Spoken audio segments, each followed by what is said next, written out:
Okay, so we're going to pick up with part C here. The next question for part C is, how long will it take for the ball to reach its maximum height?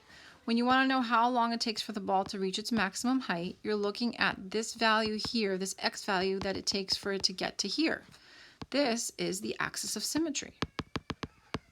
So you are going to use the formula x equals negative b over 2a, which you just used in part B, and you got an x value of 4.5. So you don't have to redo that part. It takes 4.5 seconds for the ball to get to its maximum height. Okay, there's nothing, you don't have to do any extra work there.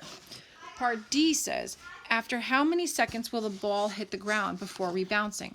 So the ball hits the ground here. How many seconds does it take for it to hit the ground? That's asking you for the positive root. Okay, not the zero root. We know it started at ground value of 0, a height of 0 initially. So we are going to remember your steps for doing this. You either factor, or if that doesn't work for some reason, quadratic formula. Okay, you can use completing the square, but that's harder and longer. You're better off using quadratic formula. Also, if the problem says round to the nearest whatever, 10th or 100th or whatever, that's a clue that you need to use quadratic formula, that you won't be able to factor because it's not factorable. So in this question, it doesn't say I should round. I'm going to try factoring. So I'm going to take h of t equals negative 16t squared plus 144t, and I'm going to look for a GCF. That's always my first. Oh, I have to set it equal to 0 first.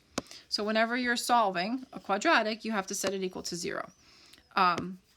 So I'm going to put the 0 on the other side because we oftentimes we prefer to have it the 0 on the right. So GCF, if you divide on your calculator and see if 144 is divisible by 16, it is. 16 times 9 is 144. And they both have a t. So my GCF is going to be negative 16t. I'm going to take that out as a GCF. We like to pull out the negative, so that way when you multiply in here, it'll be a positive t.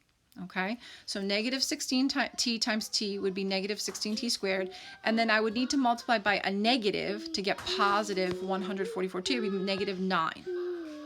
Now when you're solving a quadratic, you set each part equal to 0. So negative 16t equals 0, or t minus 9 equals 0. Here I divide, and I get t equal to 0. Here I add 9, and I get t equal to 9. So 0 gets rejected. We only accept the positive value. It takes 9 seconds for the ball to get to this positive root, to the height to be 0. Now, you might notice that 9 is double 4.5. That only will work when the initial height is 0, and then you have a perfectly symmetrical parabola, and then yes, double the axis of symmetry will get you to the positive root. But in most cases, what you're going to get for your problems, like on your homework, is that the ball is going to be thrown from some initial height here, and so this axis of symmetry value is not going to be doubled to get you to this root. The root is going to be a different value, okay, because we have this other side of the parabola here. So you have to get used to the steps, which is factor if you can. In this case, it was factorable. If it says round, which on your homework there's a bunch that say round, then you use quadratic formula and you'll get the root that way. Okay? So try for homework following these examples, and we'll do more on Zoom on Thursday. Okay, thanks.